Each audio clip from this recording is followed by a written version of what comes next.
Welcome to One Tired Teacher, episode 47, How to Handle Behavior Issues in the Classroom. Today, we have a really excellent expert that is here to talk to us about handling various behaviors in the classroom. And she is going to give us a really incredible perspective. She is an ESC resource teacher who just actually started at a brand new school. She helped with this opening of this brand new school, and she, as one of the teachers that had a chance to come over to the school. I used to work together. Her name is Nichole Maas. I don't even think I've said that yet. So Nichole Maas, and we worked together for a long time at my old school, and she is phenomenal. And she was hired at this new school that's literally right behind my house. I think I've talked about it. So that's the school I'm talking about. It is an incredible place to be. It's an incredible place to teach. And she is one of the founding teachers of this new elementary school, and it's really exciting. And she really is just it's like an encyclopedia of information on behaviors and on kids with all kinds of circumstances. And she has just an amazing way of looking at it. And she's really an incredible resource. I'm excited to bring her to you today. She's a repeat guest. She was on the show on episode 3, The Tired of ESE. So I'm happy to have her back almost a year later. So get ready, because you're going to learn so much from her. I hope you stick around.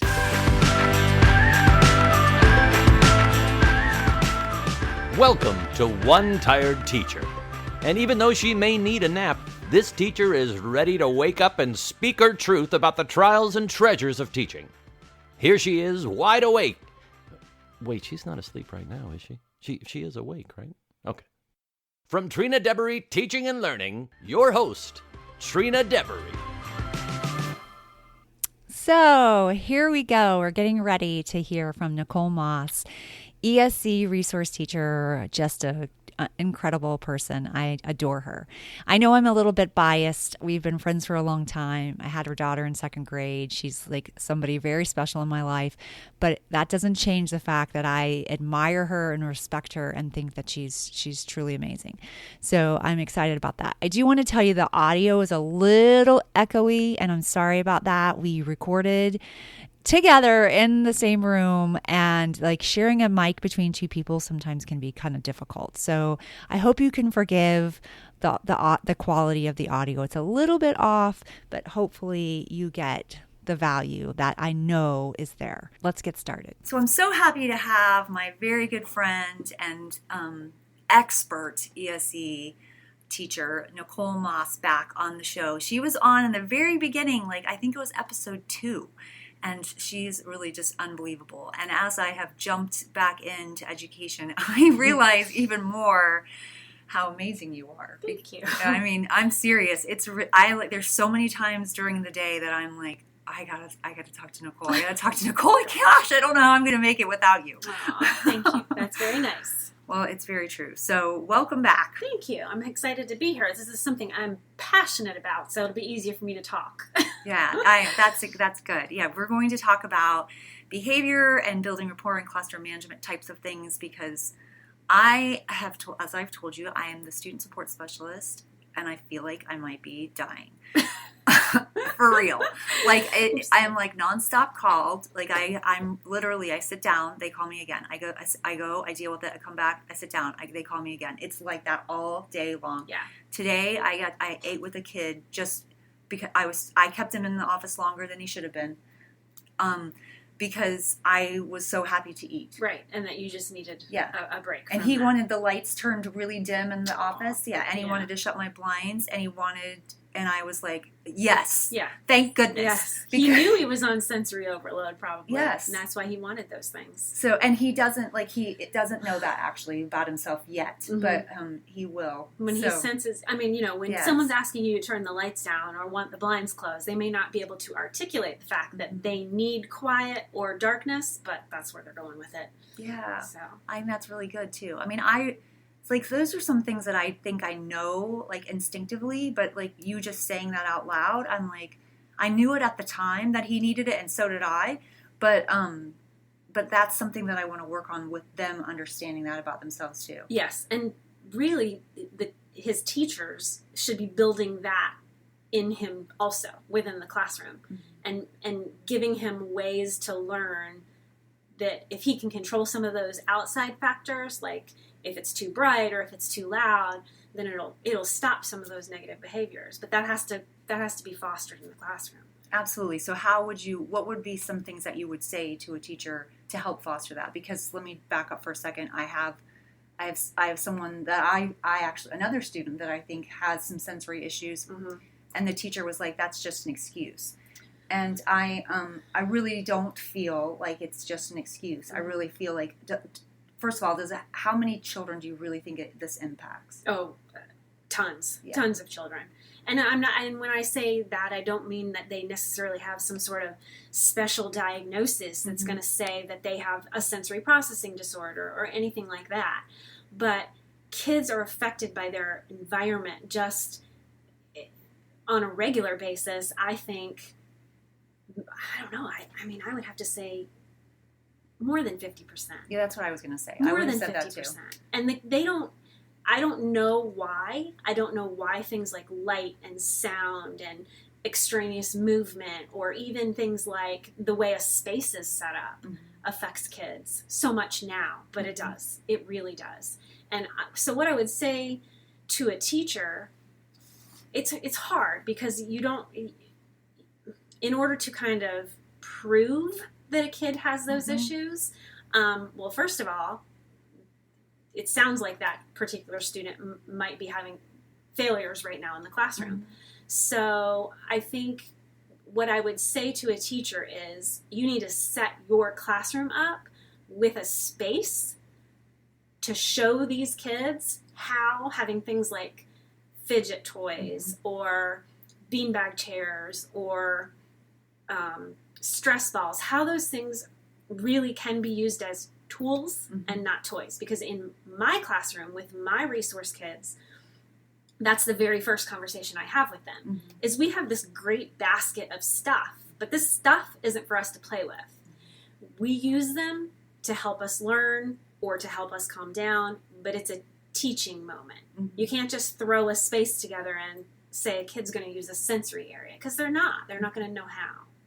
So that would be a starting point, I think, for teachers, is to have a space in your room, even if it's just a carpet with a basket of, like in my room, I created my own glitter bottles. You see this stuff all over Pinterest. You can create your own, sensory toys. And sorry, I don't mean toys. I said that wrong. Sensory tools. So you don't need this huge fancy area, but you need a designated area. Yes. And then you need to teach the kids how to use it, why and when. We role play. I do this with my kindergartners, and I do it with my 5th graders. And truthfully, this is the first year because, as listeners don't know, but I have moved to open this new elementary school this year. That's the one that's right behind my house that I talk about all the time. And I am blessed to have an actual huge classroom. In my past teaching, the last 13 years at the school that I taught at, I didn't have a space that was functional to have an actual sensory area. I do now. And my first week of school, with students, was working on what is this great, cool area. And I have visuals on the wall that talks about, deep breathing. It's called triangle breathing. We talk about that. But this is all stuff, this is stuff that has to be taught. And then once it's taught and modeled, then you encourage it to be used appropriately. And there are different ways to do that also. Because you are going to have some kids that have a really hard time figuring out that is something that would help them. Okay. So that makes sense. So you actually, because I have a cool down spot, like I actually have a kit that I have on TPT. But I talk about that in the directions, but I'm just I know that some people are trying those, not mine particularly, but I mean there's a designated area, but I don't know if they have actually taught them how to use it. And probably I would feel like that would be a common mistake that teachers would make, is to to miss that teaching piece of it. Okay. And also something to remember is that the goal is to get kids to use that space before they become out of control or explosive. The space I'm talking about isn't a space where you send a kid after they've already had a tantrum, Yes. and then you say, you need to go to the cool down corner. That's not the kind of space I'm talking about. I'm talking about a space that's used to prevent those kinds of behaviors. And so it's very different. Yes, absolutely. And I think that, we hear things used interchangeably, cool down area, quiet corner, we hear all those, but for my purposes in the classroom, it's a way to stop that sort of behavior from happening. Yes. And so it's like proactive. It is. It Which should be. Is a lot of what classroom management should be. Absolutely. So, and I want to talk about that too, so I don't want to forget that. But you said something. Okay, so what if a teacher doesn't know what to do once a student has broken down? Like the proactive piece of it hasn't happened. Yes, hasn't happened, and they've broken down, and they're under a table, or they're under desks, or even to the point where they're throwing furniture. Right. So, like, how do you respond to that? Well, step one is no conversation is going to be impactful with a student when they're in that state. So, as a teacher, my very first instinct is to make sure that the child is going to be safe, obviously, and know that any conversation that I have with him or her right now, it's not going in and staying in. Because the state, if a kid is throwing furniture or if they're under a desk and ripping up papers, they're not in a state where they're going to take in any information and be receptive to that. So step one is to calm the situation. Okay. And whether that means I clear the room of the rest of the students and I sit on the floor, a few yards away, and I sit. Yes. And I say things, every so many minutes, like, when you're ready, we can talk, or when you're ready, we'll move. But there's absolutely nothing going to happen in that moment verbally with a kid that's going to make a difference. So I totally agree with that. And I have found when I've had situations already where the child has like totally broken down, and I've known that it's pointless to have a conversation with them, but the teacher wants them out. Right. Like, get them out of here, basically. Are you going to allow this behavior to continue? Things like that. And when I've had to respond, like, this is not the protocol, and I'm like following that, right. and I'm giving him a second. Like, he's not throwing things. He's literally just standing there. Right. So, like, I don't know how to respond to that.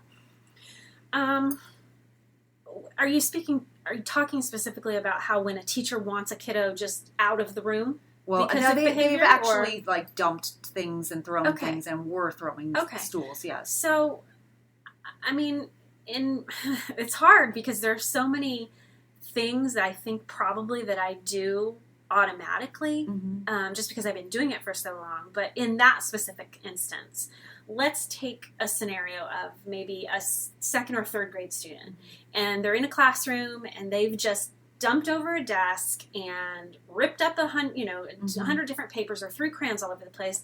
Okay, great.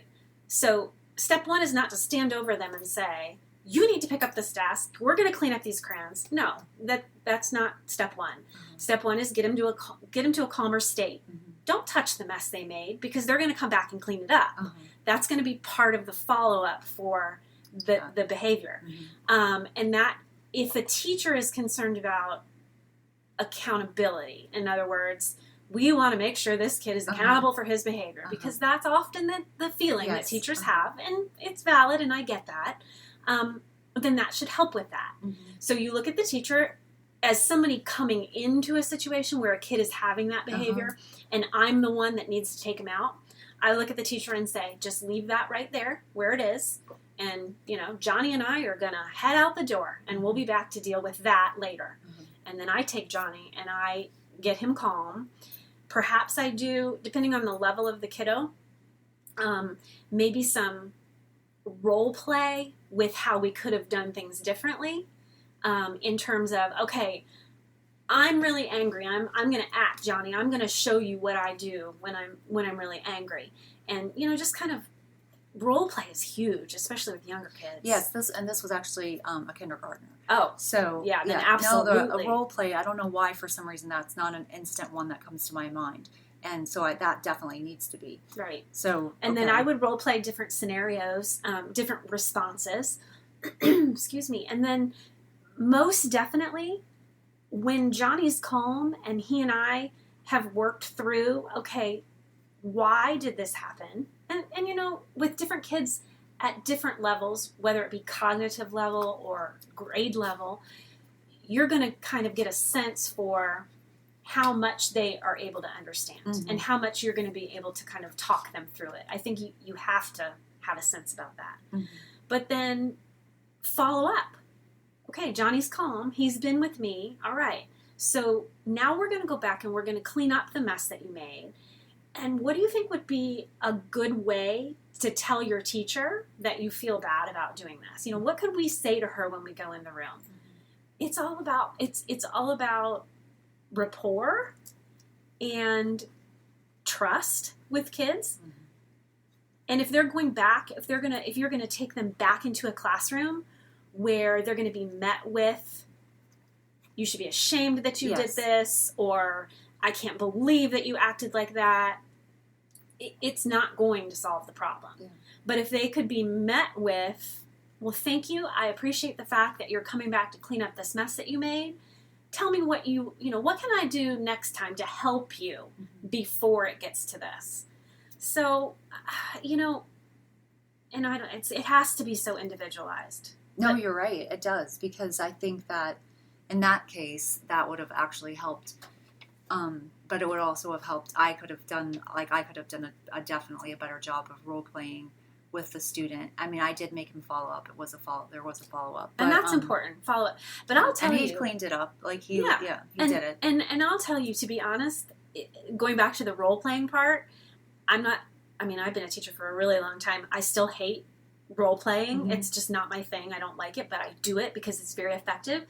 And 9 times out of 10, I can do something in a role play that's going to make a kid laugh or make them go, I didn't do that. I didn't act like that. It brings something out in them that allows them to be a little bit more reflective about what happened. Because they don't feel so much guilt and shame. Yes, about probably. It. They see it as that's a good point. Because I didn't do an actual with my body, but I did with one of the students that I was talking to Nichole about off the air. But I have pigeon and duck from Mill Willems' Pigeon and Duck. Right. So we had them, and he's like, let's pretend. So we pretended the scenario. Yep, that's perfect. And so then he was able to practice some things that he would do instead, but he talked about it with that. He wouldn't talk about it without those 2 stuffed animals. Well, he was protecting himself somehow, in some way, whether he was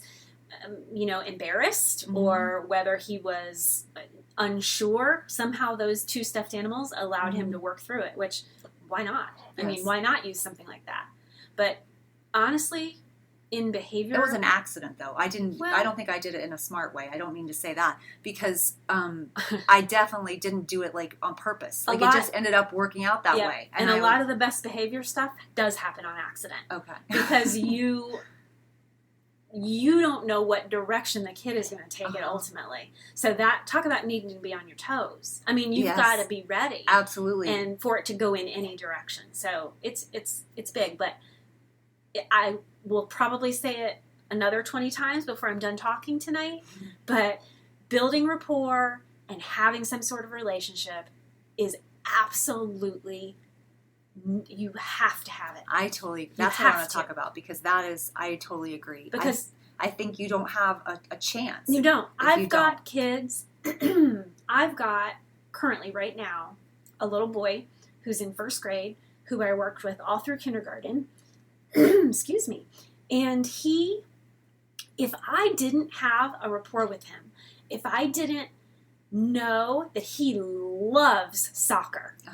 And if I didn't know that his very favorite snack is animal crackers, when he's calling me every name in the book, throwing chairs and pencils at me, I would have no hope of bringing him back from that. Because he doesn't, the reason, and this is another thing, and I'm straying kind of, but talking about that, building relationships and building rapport, you've got to know the reason behind the kid's behavior. They don't do it just because they're bad kids. Yeah. Or they want to irritate you. They don't. Yeah. I mean, okay, there might be a few, cases out there where the kid is just being rotten. Yes, that happens. But when we're talking about kids like the kid you were working with and the kiddos that I work with who have these behaviors frequently, they're happening for a reason. And my job is to try to figure out why. Yeah, why? Absolutely. And when I can figure out why it's happening, then I can try to modify it or change it, or at the very least be somebody that they don't see as a risk, that they trust me. I mean, I don't know. I can't say enough about that. And if you can't see past a kid's bad behavior in that 20-minute period or even 5-day-a-week period, if you can't see past that, you're not going to win with the kid. You're right. It's a constant battle and you lose every single time. Yeah. And that's the thing that I feel like, because I had someone say to me today, well, this didn't work before because they weren't firm enough. They weren't, it wasn't like an aggressive or enough system or whatever. And I'm like, well, I won't be that either though, because that's not my personality. Right. It's not your style. Yeah. Not no, your personality. my personality is to build relationships with the child and to figure out why and to build rapport and to help with proactive strategies. But my strength is definitely not in the, okay, you shouldn't do that kind of mentality. The firm behavior. And I don't think that there's anything wrong with that, because in my mind, you can achieve the same goal with changing a child's behavior. You can achieve the same goal whether you're soft-spoken or whether you are, the more firm. Now, I'm never going to say yelling at a kid and, wiggling your finger in their face. That's never going to be effective. But you don't have to be that assertive, strong person to change a kid's behavior. Okay. I think that it all lies in what you know about the kid and what you know they're going to respond to. I know that my kiddo in first grade, I can look at him and I can tell you we are past the point of discussion. It is time to get out of the room and get to a safe place. But I spent time trying to figure that out. So teachers can't expect to have that instant connection with kids. No, you're right. And it's only the second week of school. Yeah, it's not. I mean, yes, I wouldn't know that. And it's a perfect example because his teacher now is brand new to him because we're at this new school. He actually moved schools from where I was to where I am now. And I purposely did not give her every gory detail of every confrontation that we've ever had, because we've built up this image of them, and it's we give them an unfair start, right? And it is for her to determine the relationship with him, and she's doing that, and she's doing beautifully, and she didn't need to know that I got a black eye from him last year. I mean, it's yes, but that's what I mean though. You've got to take the time. It's as important as any curriculum that you are going to teach. Is as important as reading or math or science or social studies. Relationships with kids, teaching them about how to manage themselves and how to interact with people. It doesn't happen very often anymore. No, I don't feel like it does either, and I feel like we don't have reminders and professional development around this. We don't. We do at my school, or we're going to, because. What's the first thing you're starting with? Well, the thing that was impactful to hear when my administration, my principal, my assistant principal stood up, in front of this brand new faculty and staff and said, our motto is family, memories, and passion. We're going to teach kids that when you walk down the hall and someone says hello to you, you make eye contact with them. If someone puts their hand out, we're going to show you how to shake it. Those are not things that happen. I have goosebumps. No, yeah, I know. Those are not things that happen anymore. So to answer your question of where we're starting, that's where we're starting. Okay. We're starting with... That's a proactive response, but it's a brand new, fresh start. Yes. So it makes complete sense. It does. It does. And I do feel like that, I honestly feel like that is not a weakness. Like the kids are they do have, that must have happened at some point. Built into them already. Because they are already, like they look up, they say hello, and I haven't shaken anyone's hand, but I haven't put my hand out to shake. Right. So, which I guess I could. I mean, I should. I'll tell you, it's interesting because that's not something I automatically did. And now I find myself thinking, I just passed that kid and I didn't stick my hand out. Yeah. I mean, because it's an expectation. I mean, I'd end up touching them somehow. Like I touch their head a lot. Right. I am such a head toucher for some reason. Yeah, that's funny. But every one of them has responded really well to that. Right. But I need to shake their hand. I kind of forget about that. So at a school, if you're walking into a school that's already established and, my situation is very different. You're right, because it's brand new and we can start all these things from the ground up. But I think at schools that are, established and it's the same administration, I don't know necessarily that has to mean that you can't start these things. Okay. And if that just means that only a few classrooms are starting these things, or a few of your people that are really struggling with behavior in their classrooms, start there. Okay. I started reading to kindergarten because that was actually the grade level that was having the most trouble last week.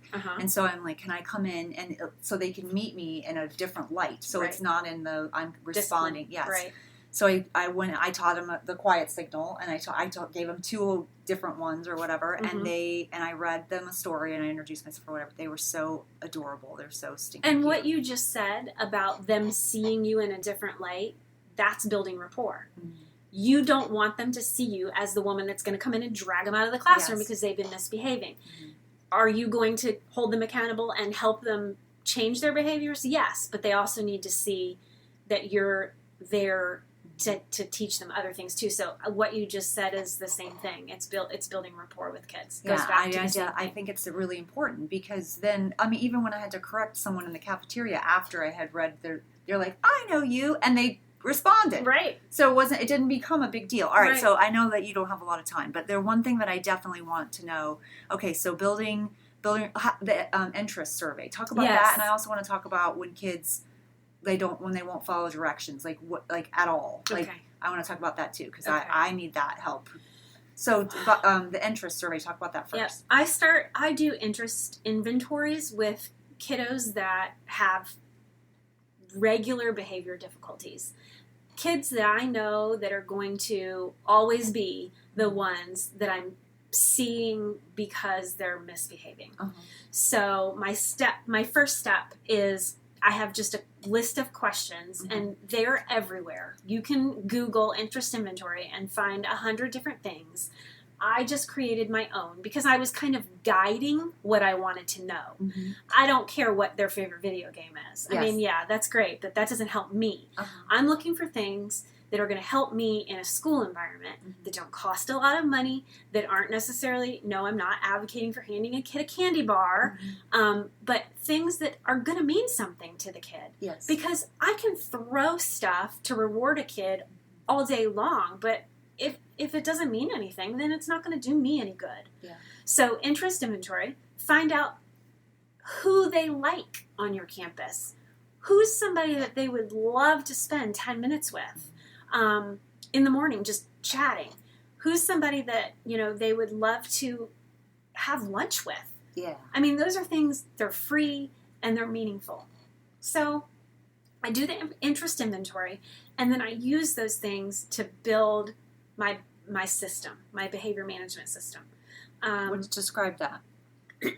Well, And I've had I a rudely lot. did not offer you water when you came. I'm so sorry, I'm I so know. sorry. That's okay. I've been talking all day, and now it seems like it's catching up with me. My behavior management system. Now, for me, I'm a varying exceptionalities resource teacher. Mhm. So for me, I have groups of kids from grade kinder to fifth that rotate in and out my room all day long. So my system is mine. It's something that I use to get the best out of the kids when they're with me. It happens to be a token system. This year, it's sea creatures because we are, our mascot is the sharks. Mhm. So our kind of theme is sea creatures. So each of my kids has a cup, literally a cup with their name on it. It's in one of those dollar store shoe organizers that you can find. They all have a cup, and I have a bucket of charms. I bought them.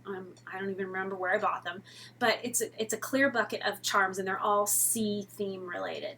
My kids, on day one, when I started meeting with my resource groups, each one of them, we sat down and we talked about what does it look like? What do we need to do to earn at the end of our time together a sea charm? Mm-hmm. What do we need to do? What does it look like? And I did an anchor chart with each one of my groups and literally put their words down on the paper. Yeah. When you come into my room, what is it going to look like? Are you going to, be prepared with your pencil? Whatever it is. Uh-huh. But their expectations are written. They're Mm-hmm. written, and there's visuals for my little ones. Mm-hmm. So at the end of our 45-minute session, I say to the kiddo, did you earn your sea charm today? Did you think you earned your, bead or your popsicle stick or your Uh-huh. ticket or whatever it is? And then we can have some honest conversation. Because, there's some 6-year-olds that'll look at me and say, yes, I should get my sea charm when I just told Johnny to sit down 25 times in a 5-minute period. Uh-huh. So that opens up the door for me to say, wait a minute, look at the chart. It says that you are supposed to have your eyes on the teacher when they're talking. Remember a minute ago? So that's the perfect opening for that kind of conversation. So anyway, they get these charms, and we also agreed together on things that they would like to cash in those charms for. So it's a token economy, essentially. The beauty of that, for me, is it's very easily managed. Mm-hmm. It's quick, and it's what the kids are excited about. Yes. It's things like, I can tell you what's on my list. Work with your shoes off. Mm-hmm. Use a red pen. Yeah. 10 minutes of iPad time. I mean, it's nothing that I went out and bought. Yeah. Yes, I do have Treasure Box on there because that's something kids get excited about. But breakfast with me. I mean, they have to save. This system also lets me teach my older kids the value of hanging on to something and not needing an immediate reinforcement. Yeah, that's good. I like that. Because if 5 charms get you 10 minutes of iPad time, but 20 charms get you donuts with Mrs. Moss in the morning, I want to teach them, you can hang on to that. You have the power to earn this, what they consider some big giant reward by just hanging on, just a little bit. Yeah. And so, I don't know. So what happens when they, so you've already set these proactive things, so you probably don't have as often a situation where they don't follow through or they Doesn't don't respond. So what do you do in that case? In that case, I just do something different. I know that sounds easy. I mean, I know it sounds like just a quick response, but literally that's my automatic response. If this isn't working for a kid, You try something else. then I try something else. I can't, and another thing to think about is if it worked for a kid for 2 weeks and it stops working, then it's time to try something else. Okay. So what would you go to next? what I would probably go to next, because that's such a, it requires the kids to wait a 45-minute period before they're getting, a tangible reward. You have to keep in mind, though, embedded throughout that 45-minute period, or even embedded throughout a 6-hour school day, it can't just be what you're going to get at 2:45. Yes. There has to be reminders of, okay, what are you working for? if you do this, then you get that. Mm-hmm. And so to whittle it down to what else would I do, it's kind of hard because it really depends on what the kid needs and why the behavior is happening. Okay. If they are not doing an assignment day after day after day, and they're refusing to complete anything that you give them, why is it? Is it too hard for them? Is it too much for them? Are they looking at a work page that's got 25 problems on it, and you have shut them down before they've even picked up a pencil, because in their mind, 25 problems too much. is an eternity. Yeah. So you've got to figure out, again, going back to why. Why is it happening? Why is it happening? And are you always going to be able to figure that out? No. But can you figure it out enough to help yourself and help the kid? I believe you can. Okay. I believe you can. So I would use things like, you have to use visuals for kids that are young or kids that have disabilities. Even if they can read, visuals are impactful, especially if you can make it meaningful and relevant to them. So if you've got a kid who is repeatedly not able to sit in their own individual space while you're instructing. They are rolling around on the floor, or they are, climbing under tables. Well, two things I would immediately do is I would visually define the space I want them to stay in by using something on the floor. Okay. Carpet square, tape, circles, anything. Define their space. Give them a rocking chair. Some kids need to move. Yeah. If they're spinning on their head while you're teaching, it probably isn't to make you mad. Yeah, It's and because- they have those wobble stools Yes, too, but they don't. perfect. Some people don't like, the teachers don't like them. Well, it can be distracting to other kids, so you've Okay. got to kind of strategically place the kiddo.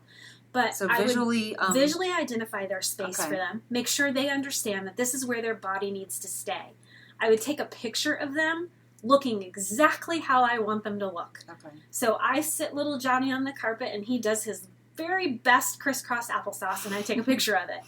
And then when he's spinning on his head, I tap him and I show him that picture. Mm. And he magically, maybe it's only for 5 seconds, but he gets back into that position. So visuals, reminders. What are you working for? What did you decide? If you've got a kiddo who is not completing assignments and you put the page down in front of them and they crumple up and they say automatically, I can't do it. Well, is it because they feel like it's too hard? Even if they perceive it to be too hard, it doesn't matter if it really is or not. Yeah. It's their perception. Mm-hmm. So we have to kind of see how we can fix that. Okay. Sometimes that means giving them a task that you would consider would be just far too easy for them, far too below their level. Well, work backwards, give it to them, and then celebrate like crazy when they complete it and move on.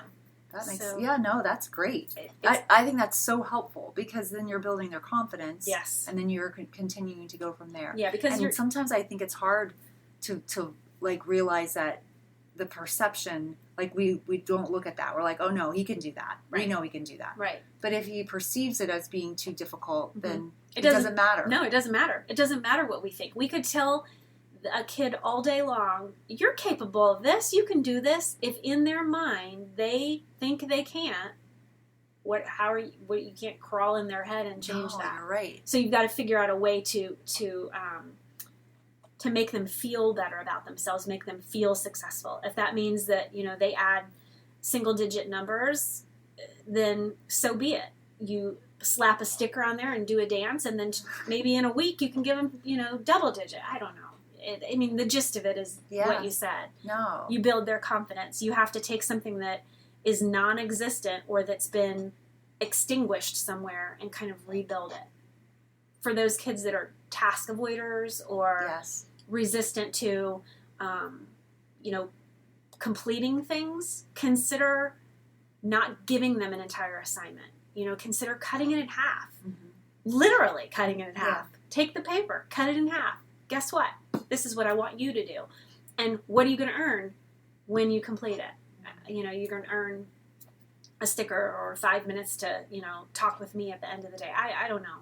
But it literally has to be, especially for your intense behavior kids, Mm-hmm. you have to be flexible. You have to be willing to change. And Because it doesn't have to look like everybody else in your classroom. no, it's I not. think that's the problem sometimes. Yes. I think people think, well, this behavior is telling the rest of the class they can act like this. Yes. So what do you say to that? You are absolutely, that is a comment that I cannot tell you how many times I have heard from teachers.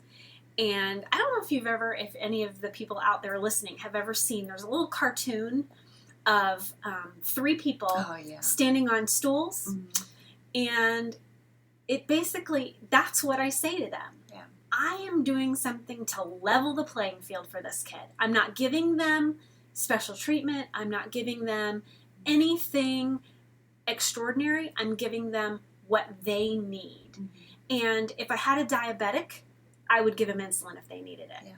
If I have a kid that's got a behavior disability or forget about that. Maybe they don't even have a behavior disability, but they've got a really crappy home life. Mm-hmm. Then I'm going to figure out a way to make it better for that kid. Yeah. I'm not giving them anything outrageous. No, you're leveling it. That makes sense. I think that visual is really helpful. It is. I love Yes. it. And they're standing on stools, and it's like, are you going to let this 4'2" person stand at a fence and not be able to see over it just because you don't want to give them a stool to stand on? Yeah, because it might tell everybody else that you're going to have to give them a stool. Right. When they don't need a stool. It doesn't. And also, there's nothing wrong with having conversations with kids in your classroom. Mm-hmm. And I've had this situation this year. I have a kiddo in the general education setting who has significant needs. Mm-hmm. And I have to do things for this child that look different from all the others. And it was necessary for me and for that kiddo's teacher to talk to the kids and say, we are all different. Mm-hmm. We all have things that we need to help us be better. And in this case, a Skittle is what helps this situation be better. So and why not be open with the rest of the kids? Yes. And why not give them that lesson? Yes. In different, and in being different's okay, and needing different things is okay, and they can help. Now we can actually celebrate that We instead can. of acting like it's such a bad thing. Kids will step up. Yes. Your kids in your class, your other kids, your little mamas that you have in there, they're going to step up and they're going to help. Yep. Mm-hmm. And then it's not going to be such a big deal. So, yeah, it all boils down to trying to know your kids as much as you can.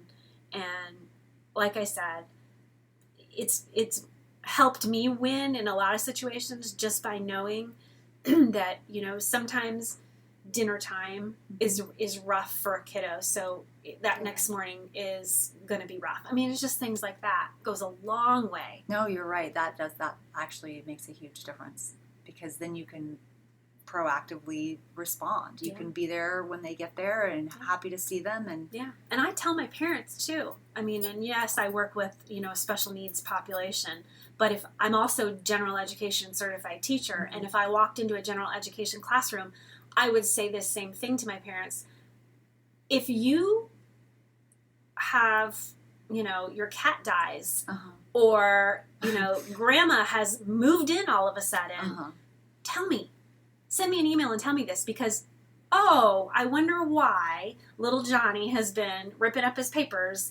Well, grandma moved in and he was moved out of his bedroom, something like that. No, it's finding out the why again. Sometimes you have to. We don't know. I just spoke to a friend that's mutual, and I know we have to stop. That's right. A friend that was mutual, and she, was frustrated about something that happened in the classroom, and then she found out, a reason. This poor kid had, Right. I don't even know what it is. I can't even remember now. And she was she felt so bad. She's sending me the cry face emoji. And I'm like, don't beat yourself up. No. You didn't can't. know. Yes. Sometimes we don't know. Sometimes we don't realize Absolutely. that mom's at home with cancer because they don't tell us. Absolutely. So sometimes that is, there's things we don't know, but that's why that's the thing that makes it so hard though when you overload classes. Yes. Because then you're you feel like you can't get to know them in that way, but there's class building, team building things that we have to do, and it actually helps so much. You have to. And I can't speak from the standpoint of walking into a classroom filled with 23 little faces every morning. But I can in some ways because I push into classrooms and I see that. I can see how that would be an overwhelming task for a teacher. But if you put it in perspective, in a classroom full of 23 kids, let's say that probably out of those 23, 19 or 20 are going to be easy to get to know. Yes. Because they're going to walk in the door. And they're going to tell you. And they're going to tell you. Yeah. And so really, you're going to learn that just through being with them day to day. And then you might have those 4 that's going to take a little bit extra. Yeah. You're going to have to reach out to the parents and say, please let me know. I see something's happening, regularly. What's going on at home? Or do an interest inventory with the kid. Yeah. Find out what motivates them. Find out if they play soccer. And then talk to them about soccer. Yeah. Or pick a book about soccer. I mean, it all seems, I'm sure, teachers out there do that all the time. It makes a huge difference because even Jackson, my son, he will talk about his 4th grade teacher. You know her, really tall. Yes. Who always used to talk to him about sports. Yeah.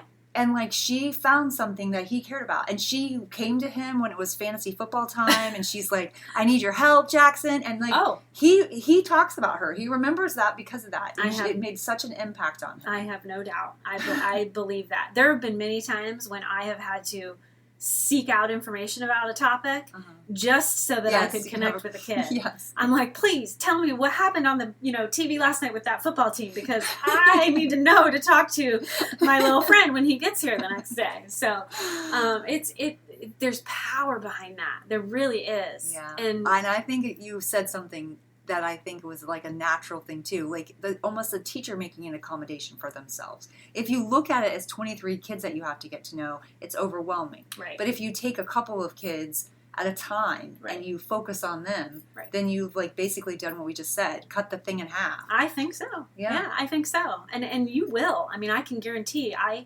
push into a kindergarten class this year and I could name 5 kids who the minute they see me walk in the door, want to tell me everything they did the night before. I don't need to spend a lot of time getting to know them because I know what little Sally loves. She loves to, go to gymnastics. I get it. Yeah. So I can then put my, my extra effort or energy into getting to know those that I'm, it doesn't come so easily for. Yeah. So. Oh, that was so helpful, and I could go on with you for hours, and I know that you're hungry, and so... I appreciate it. Once I get started, it's hard for me to stop. I forget about a lot of these things, so it's fun. No, and it's so helpful and I miss that so much from you, so thank you very much. Thank you for having me. And thank you for sticking around. It was a long one, but man, is she full of information, and I so appreciate it. I hope you do too. Until next time, sweet dreams and sleep tight.